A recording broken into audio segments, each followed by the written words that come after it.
are you guys doing? Welcome back. It's been a couple days, I think a day since I got back on here. So I am trying to let me switch the scenery up a little bit here.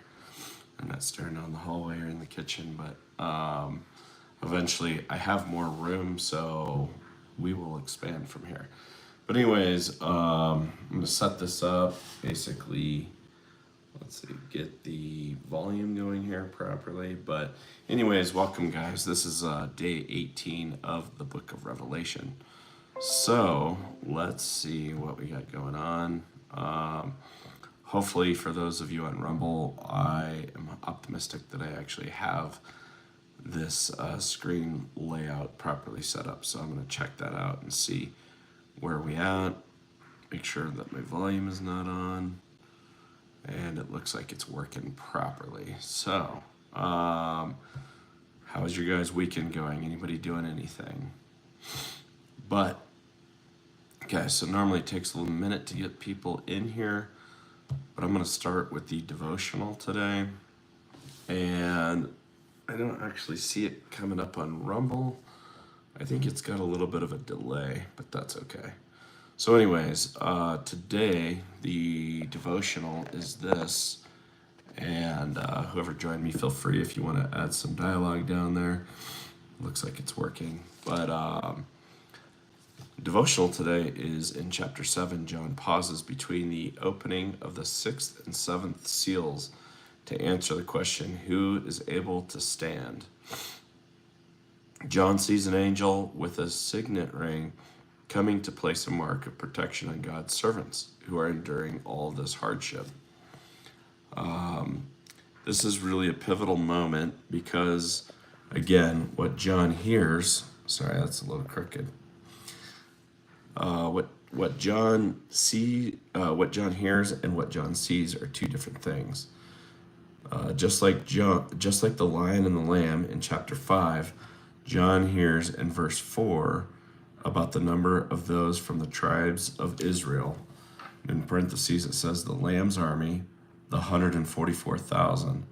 But what he looks at and sees in this messianic army of God's kingdom, made up of people of all nations, he sees people just like you and me. Not these warriors, but people of all kinds. What's up, guys? Welcome.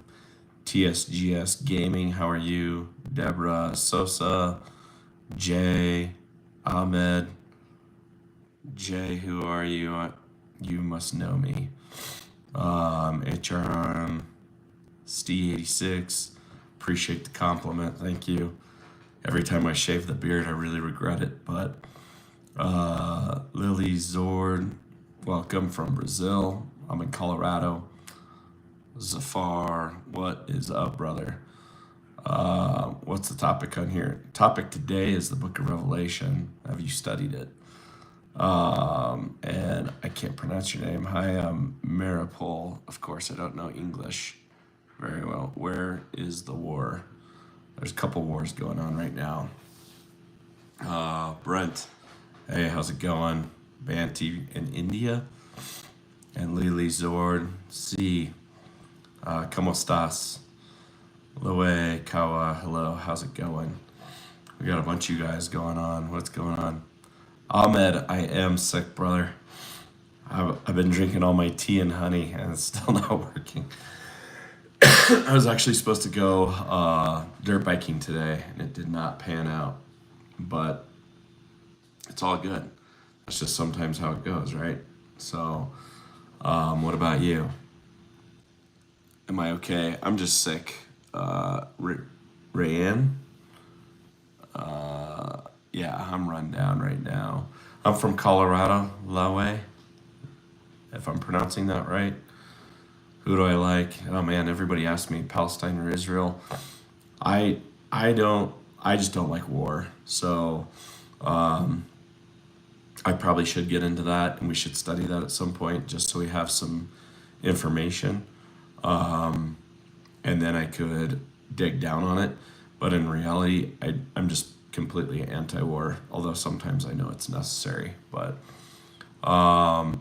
I am from Colorado in the United States, like an hour south of Denver. It's D86 says Israel. Ahmed says I need more ginger. I do need more ginger, more honey. Actually, I have my BCAs and my beer stein from Germany. What's the topic of today? Today we're in the book of Revelation in chapter 7. But we got some more of those sermons. So HRM, I am 40. And yes, actually I was reading a little bit from chapter 7 where John is talking between the 6th and the 7th seal. So that's where we're at. Let me turn this on over here, then I can watch the chat and read. It might work better that way, but bonjour. Je m'appelle Kyle. Nice to meet you, Anna. I can't see what that flag is. T2GS Gaming. And John, how's it going? How are you? You guys are lively today. Let's see what's going on Rumble as well. I don't have any chat going on over there yet, but it is live. So, vous parlez français? I? Oui. Parlez-vous français? I think is what you were trying to say. I'm Kyle. First name is Kyle. Kyle Thomas. So what about you guys? Where are you guys all from? Anybody new that from Argentina? Angel, welcome. Ses bien is something is good. John, cool name. Thank you. Cooley, my dad nicknamed me after the little coolie loaches. They're like that big, swim around in my fish tank, and I used to think that was super cool. John from Miami, down in Florida. How are things down in Florida right now? Speaking of craziness. It's D86 from England. I'm actually supposed to be over in the UK soon. That might be in the next couple weeks. I play very little games unless my son wants me to do it. He loves Roblox, Fortnite, and what's the other one? He was a little bit into Minecraft for a minute there, but what do you call monkey fish, Ahmed? And Ahmed, did you get your computer situation figured out? I don't know if you wrote me back, but I apologize. But Hurricane Milton was scary. Yeah, it looked intense. Been praying for you guys over there. HRM, what trip are you talking about? It's D86. Yeah, if you're in Liverpool, just drop me a email. I'll put my email in here, and you can email me. I would love to do a live Bible study with somebody too. And Quinn, you're the Terminator, John Connor. Ahmed says, yeah, pretty expensive to fix. So is that out of your range? And Tampa was worse. Did Tampa get annihilated? Anna from, is that Canada? John, you play football? As in football or kicking it? You can't see my foot, but from Zimbabwe, HRM, welcome. So you guys must play games if you're got a gaming handle. All right, what do you guys think about getting into some of this? Are you down? Talking about pivotal throwing, okay. American football. That's what I've heard the distinction is. So what I normally do, guys, on this channel is I read a little bit, we interact. If you're down, there's no pressure. But this is super just laid back where we kind of get into the word. I want to hear what your guys' opinions are because everybody has different beliefs because we're all from, obviously, everywhere different around the world. But so I'm getting into the devotional right now. I don't know if you guys heard that, but Ahmed, you were going to ask your brother for money, but he's switching jobs. How's your job hunt going, by the way? I know that you were checking that out. HRM, I like both actually. So I was in Germany, I saw soccer, and that was fun. I got pumped up, but then I came back and I was basically I was like, all right, I'm excited to get back and see the Denver Broncos, but they're pretty disappointing to watch, honestly. Yeah, Ahmed, you can give me the Islamic version. We're cross-referencing our knowledge right now. So until once I get my biblical depth, feel confident, I will explore the Quran, but I'll allow you to speak your side first till I get in there. Not good on still studying for the job exams. Okay. Yeah. So right now, I'm just lifting. My favorite sport is basketball. So that's where we're going back to, just so you guys know. So I'm gonna read the HRM. You're in year 8. What year? You're 8 years old, or you're in year 8 of what? And I'm gonna get into this real quick, guys. But feel free to drop some messages there. Oh, you passed your exam. Okay. And what are you studying for, HRM? All right. So real quick, says these people are able to stand before the Lord. They're called conquerors not by killing their enemies, but because they have been redeemed by the blood of the Lamb. To walk in victory is to humbly walk with the Lord. Our sins are washed away. We are pure and justified, not because of our own righteousness, but because of the love and sacrifice of Jesus, because of the blood that was shed for us. And as we do, we will experience a life abundant and full of joy, awe, and worship. So, yeah, I was still curious. What exam are you talking about, HRM? We're going in Revelation 7. And Ahmed, what does the Quran say about the equivalent on the book of Revelation? I'm just kind of curious. That would be interesting. This talks about 144,000 sealed. After this, I saw 4 angels standing at the corners of the earth, holding back the 4 winds of the earth to prevent any wind from blowing on the land or the sea or any tree. Then I saw another angel. Maximus is with us. I heard him coming up. Did you guys? Come on, join us for Bible study. So, HRM, we're reading the book of Revelation. This is chapter 7 in the Bible. And Ahmed says, so the blood of Jesus is the cleanser. Yes, it is.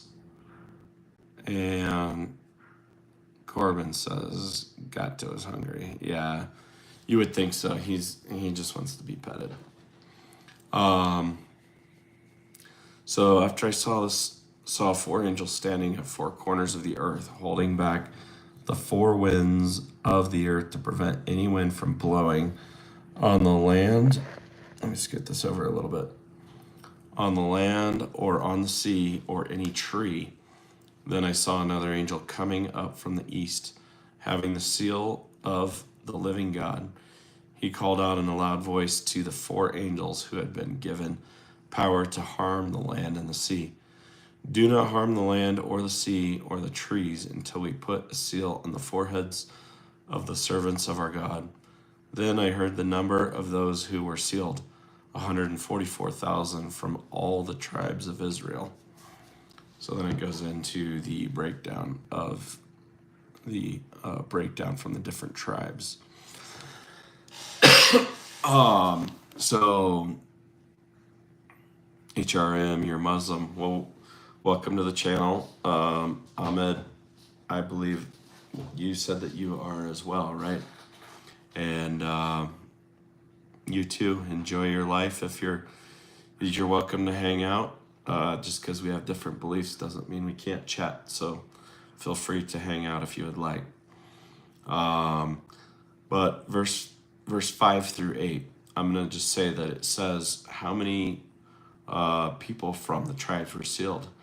So it was all 12,000 from Judah, Reuben, Gad, Asher, Naphtali, Manasseh, Simeon, Levi, Issachar, Zebulun, Joseph, and Benjamin. It says the great multitude in white robes. After this I looked, and there before me was a great multitude that no one could count, from every nation, tribe, people, and language, standing before the throne and before the Lamb. They were wearing white robes and were holding palm branches in their hands. And they cried out in a loud voice, "Salvation belongs to our God, who sits on the throne, and to the Lamb." All the angels were standing around the throne and around the elders and the four living creatures. They fell down on their faces before the throne and worshiped God, saying, "Amen, praise and glory, and wisdom and thanks and honor, and power and strength to be our God forever and ever. Amen." What do you guys think about that? Then one of the elders asked me, "These in white robes, who are they? And where did they come from?" I answered, "Sir, you know." And he said, "These are they who have come out of the great tribulation. They have washed the robes and made them white in the blood of the Lamb. Therefore, they are before the throne of God and serve him day and night in his temple. And he who sits on the throne will shelter them with his presence. Never again will they hunger, never again will they thirst. The sun will not beat down on them, nor any scorching heat. For the Lamb at the center of the throne will be their shepherd, and he will lead them to springs of living water, and God will wipe away every tear from their eyes." So Ahmed says, now in Islam we believe that when punishment gets on a land, that punishment gets the good and the bad. Then the judgment day, everyone will get justice unless God decides to save the good people. Okay, interesting. So there's no Jesus involved in that, right? Jesus doesn't come back in the Quran, correct? I feel like that's an interesting contrast. So I think that was interesting. I mean, so in the Quran, does it say that you will know the day or time? In the Bible, that's kind of the position, is that there is no knowledge of when the time will happen.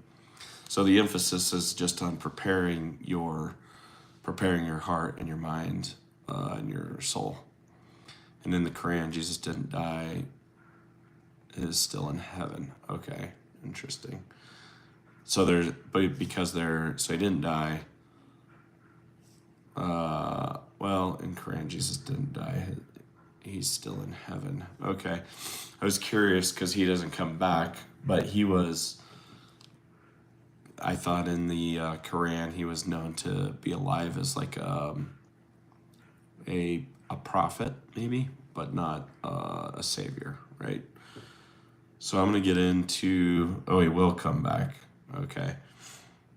I'm gonna get into this sermon from Shane J. Wood about structure. On the last days, we had done symbols and sources, and I thought that was pretty cool. So we're going to listen to the one on structure.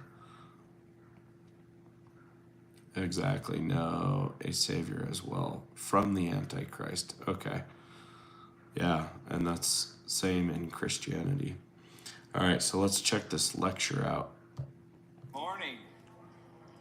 It's so good to be back and see all of you here this morning. I hope you all had a wonderful new year and a good Christmas and everything above and below. To start off this morning, I just want to kind of recap where we've been, to kind of remind us where we're going, and then we'll talk about what we're going to do today. So what we are in week 6 of our study on Revelation. And we started, well, it's been about 7 or 8 weeks ago, so we've taken a couple weeks off. But we started on week 1, and we kind of laid an introduction about how we're going to approach this study. And we also diffused our first semantic bomb, which was literal versus figurative. And we said that we want to read Revelation not literally, not figuratively, but naturally. If he's using a symbol, let it be a symbol. If he's saying something literal, let it be literal. Read it naturally. Don't try to force it into the scheme, because language just doesn't work that way. And we gave all kinds of examples then. If you don't remember, go to the website and you can rewatch it because they're all on there. The second week, we diffused some more semantic bombs. We talked about, are we living in the last days? And we looked at the Bible, and we found that the Bible tells us that the last days is referring to between the first coming of Christ and the second coming of Christ. And as a result, we are living in the last days, and we have been for 2,000 years. Real quick, no, Ahmed, I am not sick. This is just, I went to a piano bar where musicians play modern songs on the piano. So no, I mean, I am sick, but I'm not sick, like sick. I'll take that off so I don't confuse people. So we're living in the end times is what he's saying. So the question is, what does that mean? Is that literally the end times or figuratively? Let's find out. The third question that we dealt with was, what is prophecy? And we found the Bible again tell us that it's not just prediction. What prophecy is a revelation about who God is, what God desires, and what God demands from us. So then came week 3. We started on dealing with the 6 elements of context. We had context is how we want to read the Bible, because if you take things out of context, you can do whatever you want. And we started the first week dealing with genre. And we saw that Revelation has 3 genres. The first one is the epistolary genre, which is a fancy word for a letter. Exactly, a letter. It is a letter. It is also a prophetic genre, which is something that describes who God is, what he desires, and what he demands from us. And the third genre we found was apocalyptic literature. That $50 word, $25 word, however much you're willing to give for it. Apocalyptic literature, which is heavily laden with symbolism. That right there kind of laid the foundation of how we are supposed to look at Revelation. What questions are we supposed to ask? Because it matters what section of the newspaper you're in. Remember that. So the genre we established as those 3. Then we went on the second element of the 6 elements of context and talked about the historical context. What was going on at the time Revelation was written? Who was it written to, and what were they going through? And we found that you could sum up that whole thing with the word conflict. It was a group of Christians in the middle of extreme conflict. Then last week, or 2 weeks ago, we talked about the third and the fourth elements of context, and those were symbols and the sources of the symbols. We talked about Revelation because the genre and other factors, it's heavily laden with symbolism. And so when you come to different things like numbers, what do we do with numbers? We don't measure them, we weigh them. Exactly, because with numbers, when you weigh them in a symbolic context, the meaning comes out more. And we'll talk about that actually more today. But then we talked about the sources. The sources of the symbols. Revelation has 404 verses and over 500 allusions to the Old Testament. If you don't know Revelation, if it confuses you, if your mind is boggled by it, it's probably because you don't know your Old Testament. Because John used the Old Testament to develop this tapestry, this beautiful picture that he's giving to the Christians that are in conflict in Asia Minor, 1st century, at the end of the reign of Domitian, 95-96. And all that kind of sums up where we come to today. We're dealing with the 5th element today of context. And next week, we will deal with element number 6. And element number 6 is application. And the week after that, I want to end our series the way that John ends his book, and we're going to have a whole day on heaven. Just talking about what heaven will be, what we will look like, who will be there, all of the above. But this week, we're talking about element number 5, and element number 5 is structure. And I'm just going to be flat out honest with you. This is hard. This is going to be hard. So I'm going to challenge you right off the front to just get ready to buckle down, to really concentrate hard on this, because it's going to be totally counterintuitive to what you're normally used to. And that'll become more clear once we get going. But first, what I want to do is I want to talk to you about your homework. those of you that did it, I really want to hear from you. I want to hear the different things that you struggled with. I want to hear the different things that you really got. I want to hear the parts that were hard, the parts that were easy. Maybe you noticed something new when you were outlining the text. For those of you that don't know, the homework was they were supposed to read Revelation 6 through 20 and make an outline of Revelation chapter 6 through Revelation chapter 20. And I want to hear what happened. I may end up finding out that no one did it, and that would be something that would tell me something about the assignment. But just go ahead and either yell it out or raise your hand or whatever. Oh my. A lot of homework being done out there, right? Well, maybe you're too shy, and so I'll go ahead and give you an idea of what you would have found if you did it, or if I'm vocalizing some of you that did it and just don't want to say it. When you try to outline Revelation, it is absolutely, virtually impossible. It is so difficult. I mean, you'll have your Roman numeral 1, and then you'll have your capital A, and you'll get to going, and you get to chapter 6, and you're like, okay, this is the 6th, okay, you have seals, no problem. You get to the 6th seal, and you're waiting for the 7th seal, but it doesn't come for another chapter and a half. The 7th seal doesn't come to chapter 8, so the question becomes, how do I then put in the outline chapter 7? And then finally you get to the 7th seal, and you're like, okay, we're doing good now. And then you go into the 7 trumpets. And you get to the 6th trumpet, and what happens? It's at the end of chapter 9. In chapter 10 and 11, you finally get to the 7th trumpet at the end of chapter 11, but you have all this chapter in the middle that has nothing to do with the trumpets. And then you're thinking, okay, fine, we're done with the trumpets. And then you get to chapter 12, and chapter 12 has nothing to do with the trumpets or the seals. It's totally different. So then you go chapter 12, 13, and 14, you're like, okay, those make sense together. Then you come to chapter 15, and it's kind of an introduction to the bowls in chapter 16, and then you have to start over with the problem again. And then you get to chapter 17, and it seems to be something totally separate from that. Chapter 17 and 18 seem like they go together, but then you get to chapter 19, and it starts something totally different again. And the same thing happens in chapter 20, and then finally you get to 21 and 22, which seem to make sense because that's the new heavens and the new earth. That's what happens when you outline Revelation chapter 6 through 20, or if you go to 22. It is confusing. And when you try to plot it out the way we plot it out, it becomes almost impossible. And the reason why is because Revelation is an unfamiliar organization of thoughts. Have any of you ever seen, first of all, let me talk about that statement real quick. It is not unfamiliar thoughts. The thoughts are going to be very familiar.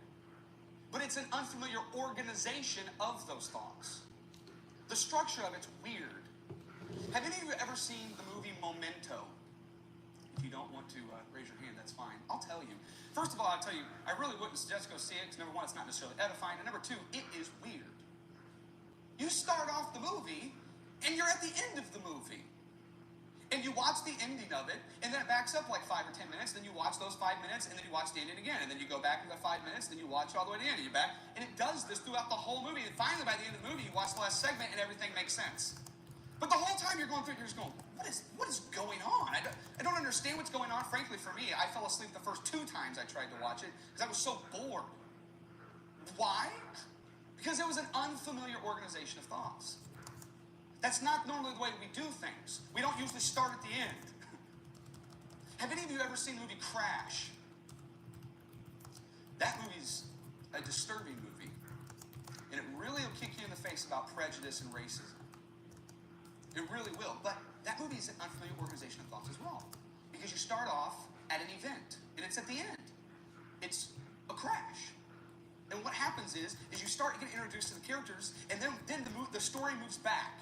And then you go forward for like 15 minutes from one character's perspective, and then it moves back again.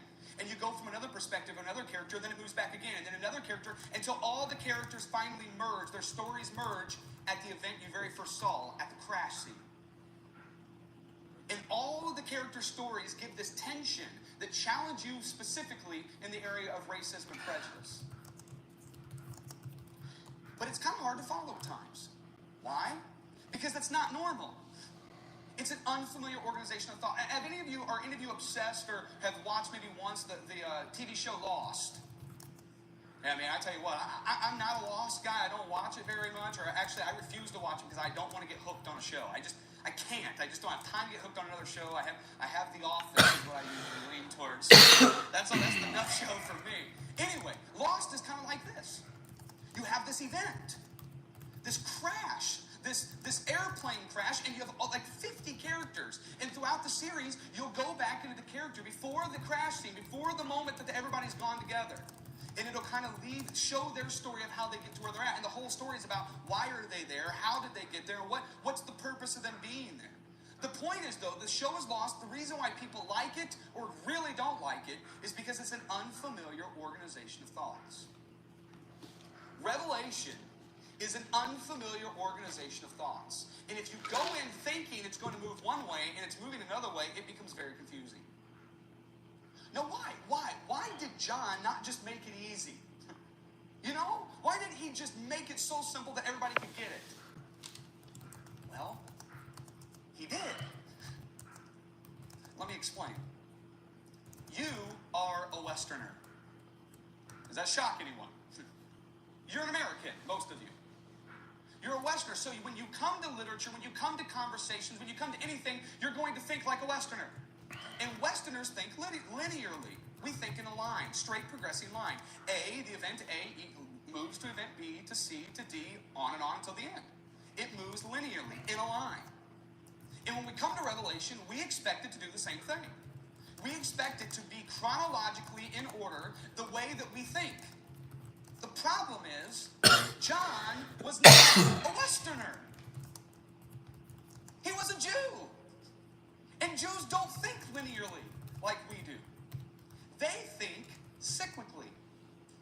They think in circles. They think in revolutions. Let me explain.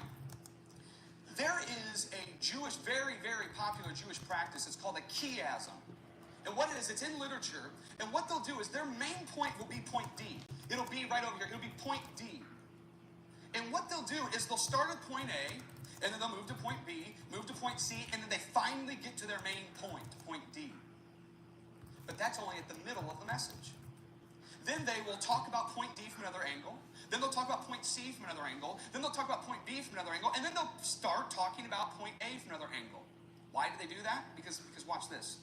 If you start at point A, and then you hit point B, point C, and then hit point D at the middle of your message. And then you come back up to point C, point B, point A, you've gone a complete circle. They think cyclically. The Jews are really enthralled by the question, we know how God has moved in the past. How is he cyclically moving in the present? How has he moved cyclically through the past? That's why you'll see a lot of times in Matthew, the gospel saying, when Jesus did this, it was fulfilled like it was said in the Old Testament. And he'll say, out of Egypt I called my son. And you go back and you read it in the context of the Old Testament, you're like, that's not what it was talking about. And we think, oh, he got it wrong.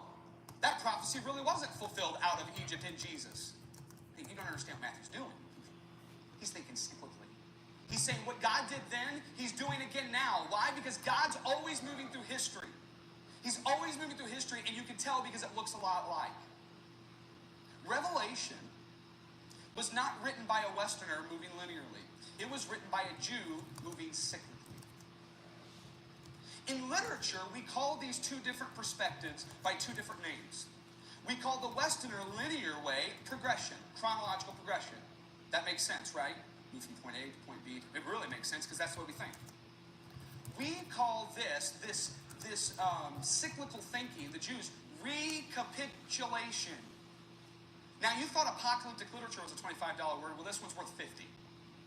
Recapitulation. Say it with me. Recapitulation. What in the world does that mean? It's a big fancy word. It shouldn't scare you because have you ever heard in a news story or in a See if I can look that one up. Somebody will say, okay, let's recap. Recap is an abbreviated way of saying the word recapitulation. It's the same thing. Now, what do they do in a recap? They will tell you the exact same event, the exact same thing they just told you, but they'll do it from a little bit of a different angle with a little bit of a different purpose. The different angle is much shorter, and their purpose is brevity. Why? Because they've already told you. And they want to tell you again, they want to give you the main points. They don't want to get bogged down on the details. They're going to recap everything. Recapitulation functions similar. As a matter of fact, the definition of recapitulation is this. In literature, recapitulation is the retelling of the same events from a different perspective with a different purpose, oftentimes involving intensification. Let me say that again. Recapitulation is retelling the exact same events, but from a different perspective. And the reason why there's a different perspective is because there's a different purpose in saying the same events. And oftentimes in literature, it involves intensification because the author is still going somewhere, even though he's telling the same things from a different perspective with a different purpose. I am suggesting that the book of Revelation was written by a Jew and like a Jew. Specifically, the book of Revelation was written recapitulating. It's written cyclically. Now, the first question that somebody should ask in order to challenge what I've just said is this. Do we have any other evidence of any other piece of literature, especially biblical literature, that does this? Because you could just be pulling some academic word out of your hat and just point it on Revelation so you can push your own agenda. Let's look. It's not to look very far in Bibles. If you look in Genesis chapter 1 and Genesis chapter 2, the first two chapters of the Bible are recapitulating. What is Genesis chapter 1? What's the whole purpose and point of Genesis chapter 1? Creation, to tell us how God created the earth. But what happens in Genesis chapter 2 about 3 or 4 verses in? He tells the recreation story again. He tells the first 5 days real quick. God created everything was there, and then he gets to the 6th day. Why is the 6th day important to him in chapter 2? What's that? Who was created then? Man. You see, he tells the creation story again at the beginning of chapter 2 so that he can get to the 6th day. And once he gets to the 6th day, he slows way down. He says God created man out of the dust. He formed him with his own hands, and he breathed life into him. And whenever man had life, then God brought him all of the animals, and he named all of them. And every name he gave them, that was the name the animal was called. And Adam looked at all the animals, and he said, there was no one suitable to be my helper. And so God put him to sleep, and while he slept, he took out a rib, and he formed a woman. And Adam wakes up, and he says, whoa, man. That's a suitable helper. Well, man. That makes sense, God. And man was created. But it's interesting because in chapter 1, that whole story is summed up in verse 26, which says, God made man in his own image. Male and female, he made them. That's it. That's all it says. It does talk about, then he tells them, to multiply and fill the whole earth. But it does not go into the story about the way Adam was formed. It doesn't go into the story about the way Eve was formed. It doesn't have anything to do with the other animals. It is quick. Why? Because chapter 1 has a different purpose. The purpose of chapter 1 is to tell us the way in which God created everything. Chapter 2, though, says the same thing, especially in the first 5, 6 verses. Everything was created. Then it says day 6. Chapter 2's creation account is different because it wants to focus not just on what God has done, but on the relationship that's going to set the stage for the rest of the Bible. So the very first 2 chapters of the Bible, we have recapitulation. The whole creation account's done. You get to day 7, and what does the author do in chapter 2? He says, let's back up and let's say it all again. Day 1, 2, 3, 4, 5, 6, and then he just kind of leaves off 7. Do you see what's happening? Let me give you another example. This time we won't go on the Pentateuch. We'll go to the prophetic literature. We've already talked about this one. Daniel chapter 2 and Daniel chapter 7. Daniel chapter 2, you have the vision of Nebuchadnezzar. Nebuchadnezzar, the king of Babylon. He has this vision, and he tells his wise men, you need to not only tell me what the vision means, but you need to tell me what the vision is. And Daniel's the only one that's able to do this. And Daniel says, the vision you saw was of a statue. And the statue had a head of gold. It had a chest and arms of silver. It had a belly and thighs of bronze. And it had legs and feet that were made of iron and clay mixed. And he says, and what this stands for is the next 4 kingdoms that are going to come about over the next 1,000 years. Then in Daniel chapter 7, what do we have? Daniel has a vision. Not Nebuchadnezzar, Daniel. And Daniel sees these 4 beasts. And each one of them are a little different, but each one of them are vicious, and they intensify as they go. And Daniel asks the angel, what is this? And basically the angel says, it's the same thing Nebuchadnezzar saw. It's the 4 kingdoms that are going to come out over the next 1,000 years. So here's my question. Why say it 2 times? Why recapitulate it? Because it's from a different perspective with a different purpose. What is the purpose? Daniel chapter 2 describes the way in which humanity looks at empires. We look at empires as something to be treasured, like gold and silver and bronze and iron. It's something that we honor and revere. Daniel chapter 7 is from God's perspective. The way that he looks at empires as beasts that devour what is ever in their path in order for them to grow larger. And there's a message in that, and I'll let you connect the dots, because the point is, even in prophetic literature, we have recapitulation. And I can give you more examples. Genesis chapter 41 with the first two dreams. The two different dreams, but it has the same events being retold twice with a different purpose each time. Or Ezekiel chapter 38, 39, the battle of Gog and Magog. You have the battle in 38 that seems like it totally ends, and then it starts back over in 39 and tells it from a different angle. But I know what you're thinking. You're only talking about the Old Testament, which would make sense in the context of Revelation since he relied on it. But let's just act like if we only have the Old Testament that has recapitulation, maybe it's not something that was going on in the New Testament. But all you have to do is look at the first 4 books of the New Testament. Matthew, Mark, Luke, and John recapitulate each other. They're each telling the same events. The life, death, resurrection of Jesus. But they tell it from a different perspective with a different purpose. Every one of them. Matthew, what's his perspective? He's one of the disciples, but he's a tax collector. He is not one of those that in society would be called a part of the in crowd. He's an outsider. And his perspective is a little different. Then you have Mark, who wasn't even a direct disciple of Jesus. Matter of fact, John Mark, we know, was a part of Paul's situation. Remember how Paul and Barnabas, they had a little bit of a tiff over John Mark? Church history tells us the way that John Mark wrote his gospel was that he was a disciple of Peter. And the gospel of Mark is from the sermons of Peter that John Mark listened to. Then we have Luke, who was a Gentile, total Gentile. And he was probably a physician, and he was a companion of Paul, so he has a totally different perspective than the first two. And then you have John, the writer of Revelation, who was not only a disciple of Jesus, he was one of the inner 3, and by society standards in the Jewish world, he would have been a part of the very much in crowd. So you have each of the different events, the exact same events, death, burial, resurrection of Jesus, being told by 4 completely different perspectives, and the 4 purposes. Now listen to this. You can tell the purpose of the gospel by reading the genealogy. You know those list of names that you just skip over because, oh my word, this guy married this guy, and this the son of this guy, and the son. Who? This has always been fascinating to me because I'm like, why is that important?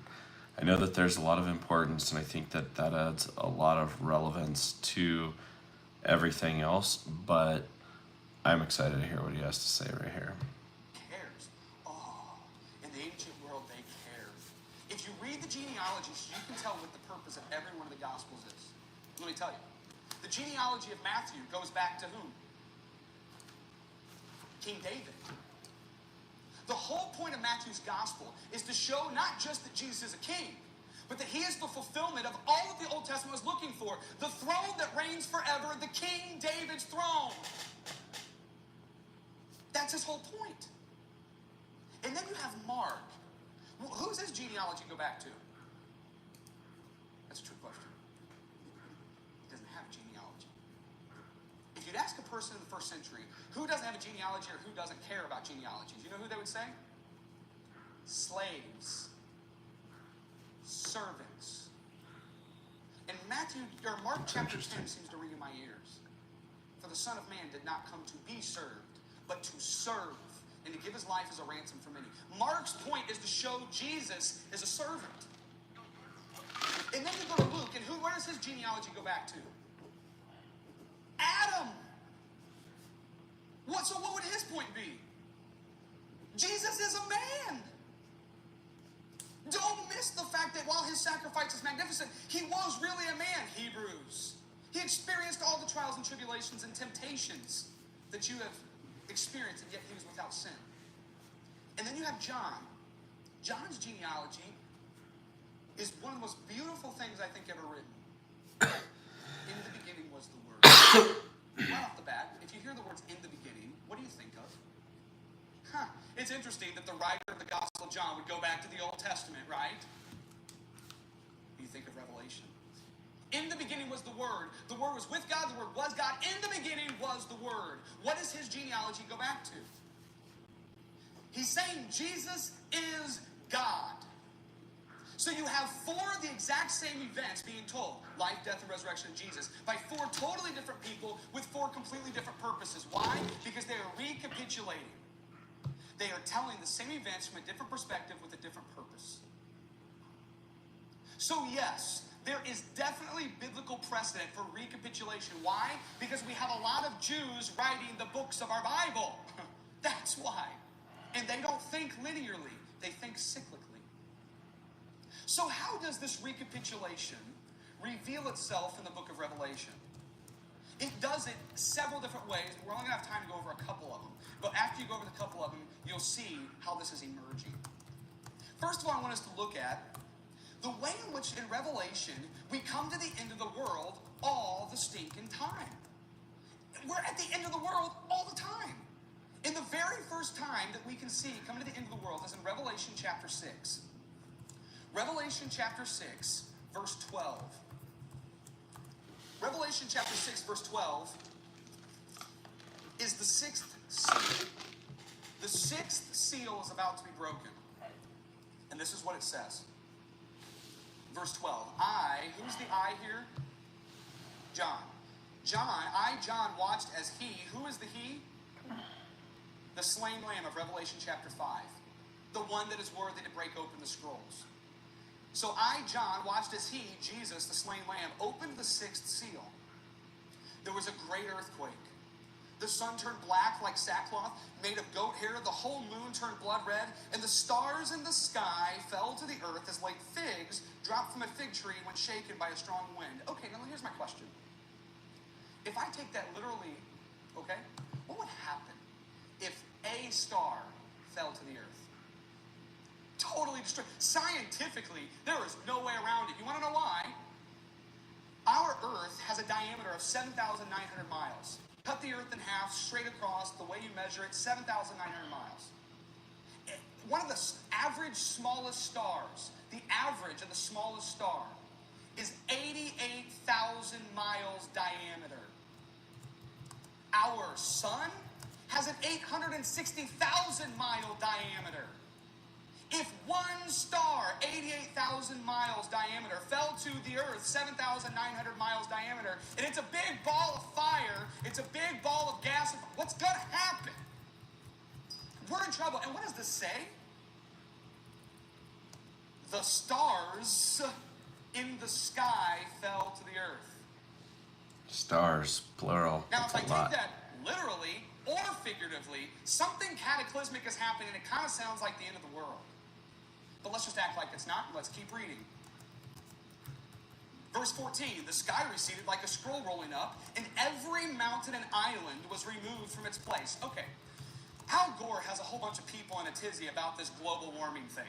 And what everybody's all freaking out about is these, the ice caps melting only a little bit and raising the ocean level only by a couple of inches, which could be scientifically catastrophic, not only for the coastlines, but for the climate of the whole world. Now, whether or not you agree with that or not is neither here nor there. Listen to the point.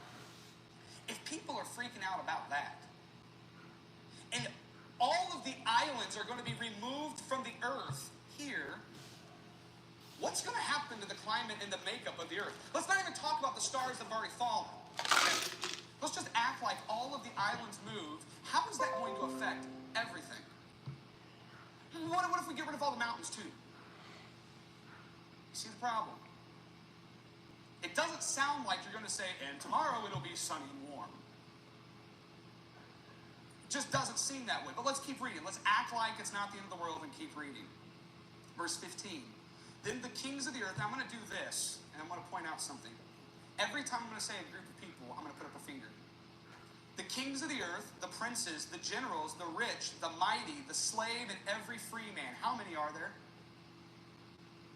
What did we learn about 7 2 weeks ago? It's a number of completion. He doesn't name just 7 random groups of people. He's saying something. The complete group of people, and we're going to see in a moment, that is judged. The kings of the earth, the princes, the generals, the rich, the mighty, and every slave and every free man, hidden caves and among the rocks and the mountains. They called to the mountains and the rocks, fall on us and hide us from the face of him who sits on the throne and from the wrath of the Lamb. For the great day of their wrath has come, and who can stand? Now, whenever you hear the great day of the wrath of God and of the Lamb, biblically, what is that referring to? The end of everything. Judgment.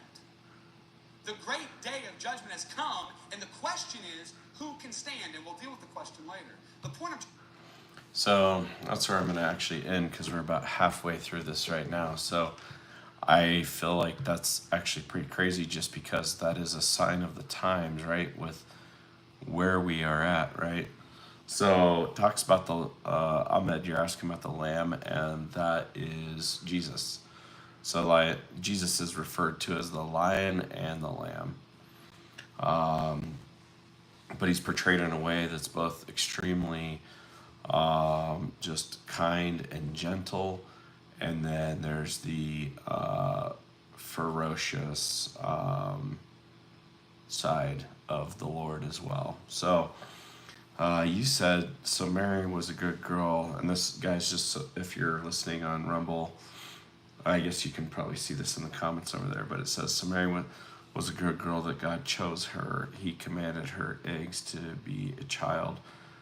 That's it. Then he groaned, and the Jews turned him on him, and he tried to kill him. God took him to heaven. The end. So that was not an event that kind of created, I think, and that's the difference, right? Because between like the Islam and the Christian belief is that where I would believe that he's the path to salvation through his death, but his death was not as pivotal in the underlying belief, right? You are a great storyteller, but thank you.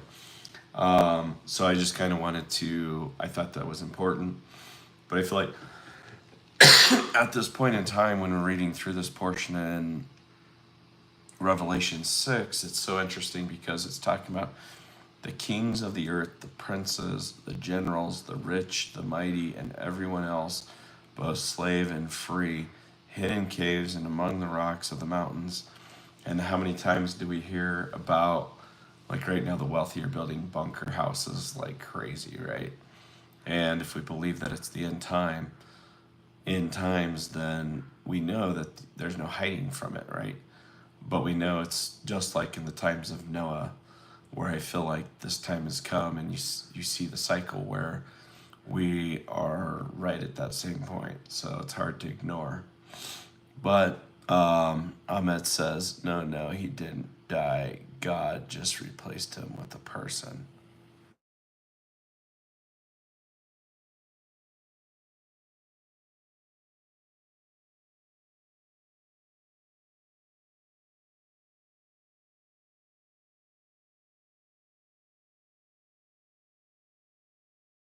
But I'm gonna see if this keeps going. But I have some laundry to do. I also have a couple other things that I need to get caught up. But I'll probably be back on, so I hope to catch you guys later. And Ahmed says, for us, most Muslims are poor, so God will forgive us. Does he forgive you because you are poor? And Ahmed, I thank you for sharing that. I didn't know that there's like a reward for doing good and almost like a penalty for, I guess, is it called sin? If you can hear me, I got a phone call and I think my video just paused, so I apologize. But ultimately, the screen is dark. Okay, I apologize anytime I get a phone call. It's part of the reason I normally do these late, because then I don't get phone calls. But anyways, guys, I just, Ahmed, thank you for your contributions. I appreciate it. Thank you guys for Rumble and YouTube watching. But I also want to just close us out in prayer. Man, God is just so good. But I just pray, Lord, that you're with us. Thank you for this opportunity that we can chat with everybody across the entire world that you've created. Thank you for the beauty. Thank you for all the senses that most of them are positive, although I can't smell very good right now. I know that this coffee tastes good. Thank you for the BCAs taste good. Thank you for the flavor of life, Lord. Thank you for those of us that love us, that we are able to love as well. We just continue to pray that you come into our mind, body, and soul, and just let us do your will throughout the rest of the week.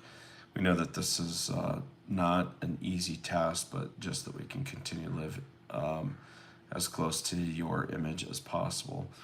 Pray for my health. Just bring me back to 100%. I'm at like 95 right now. I'd love to stop taking medicine and just be back to breathing normally. But thank you for everything else functioning well in my body. Thank you for work going well. I just continue to pray that the people you entrust to me, their resources, their time, their goals, and their thoughts and feelings, let me just take those into consideration. Let me, God, just do the best for them that I can and steward those opportunities and those relationships well. I pray for my son as he's with his mother. Just keep him safe. Place a veil of your protection over him. Same with everybody that's a part of this Bible study. Just place a veil of your protection. Give them joy, peace, wisdom, discernment. Allow them to pursue you with all of their heart, mind, body, and soul. And thank you, God, again for this opportunity. Let's have a beautiful, blessed day in your name. Amen. All right. And Ahmed, you're very welcome. And thankful for my hair. I'll tell you what, my hair is about ready to get donated. So maybe I'll post a video, but I grow it out because I don't feel like many women don't cut their hair off in foot-long sections or greater. I don't think they can take, I don't know, maybe they can take, I have some gray hair in there, I'm sure I do. But, because look at my beard. But anyways, I'll be donating it to, there's kids with cancer. So not St. Baldrick's, but yeah, I'm definitely keeping some hair. I can't just shave it, but when I cut it off, it's chunked out. So, but anyways, guys, I just encourage you to this week dig down in your purpose, find out what God has for you. Be helpful and mindful of those around you and their needs, and pour into them. But have a good night. God bless, and I'll catch you guys here shortly, maybe tonight. All right, much love. Bye-bye.